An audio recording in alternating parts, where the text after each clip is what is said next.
Hello, Grape Explorer here with part 3 of the Tasting Masterclass. Today we are taking a look at the taste of wine. So hopefully you've watched part 1, the look of wine, part 2, the smell of wine, and you're here for part 3, the taste of wine. And once you've gone through that wonderful aroma intake and you've really been able to establish some of the characteristics of your wine, it's time to taste it. Probably the best bit once you've had a good old sniff is to get it down your throat and really start to enjoy it, savour it. So let's take a look at the taste. Now we've swirled it, we've gone through our aroma, so now we're going to put a little bit in our mouth, give it a bit of a swirl about, spit it out if we're a professional, drink it if you're like me, and start to come up with some of our characteristics and really start to evaluate what that wine tastes like. So the first thing that I always think about when I'm drinking a glass of wine is the dryness of the wine. You know, is it a dry wine or is it a sweet wine or does it fall somewhere in between? This particular wine is dry in nature. You sense sweetness on the tip of your tongue, and that's where you would go through the characteristics. But of course we have dry, we have off dry, we have medium dry, medium sweet, sweet, and then we actually go through to luscious for some of those sweeter wines. So the first thing we're going to take a look at is whether or not the wine is dry or not. The next thing I tend to look at, and I wouldn't do it with white wines, I'd be doing it with red wines,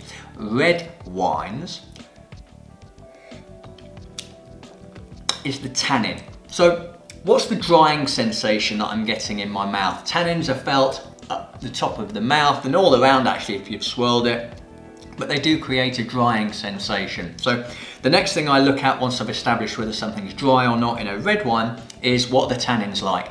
Are they low? Are they medium minus? Are they medium, medium plus? Or are those tannins high? In the case of this one, yeah, there's some drying there, not a huge amount actually, but it's quite a cheaper wine, this one. I'd say medium minus on the tannin. The next thing I'm then going to look at when I'm tasting wine is what the acidity's like.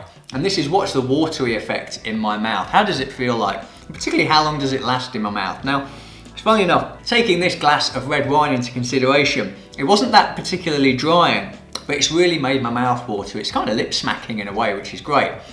So for me, the acidity on this one, it's not high, but it is medium plus. There is quite a lot of acidity there. That watering sensation has continued as I've been drinking through it. So I'm now establishing that this is a dry wine with medium minus tannins and medium plus acidity. So I'm really starting to be able to evaluate the quality of this wine as I'm going through these various tasting characteristics. The other thing that I'm considering as I'm going through all of these different things are what's the flavour intensity like. So when I've been looking at my aromas, I've been judging how intense those aromas were, did that in the last video. But of course now I'm thinking about, does the flavour intensity match the aroma intensity? So I remember when I tasted this wine, I got things like blackcurrant, blackberry, some plum, some black cherry perhaps. And that's certainly what I'm tasting on this particular wine. So again, I'm looking at flavour intensity and I'm thinking, well, is it low, medium, is it high, or is it somewhere in between? Do I need to give it a medium minus, medium plus classification? And this is definitely something that I can feel. So to all of you who like to match your flavour intensity with your aroma intensity, hit the like on this video. It costs absolutely nothing to do and it really helps the channel grow. Next, I'm going to take a look at the alcohol value, and I'm going to feel the alcohol by way of a burn at the back of the throat. So going back to my white wine,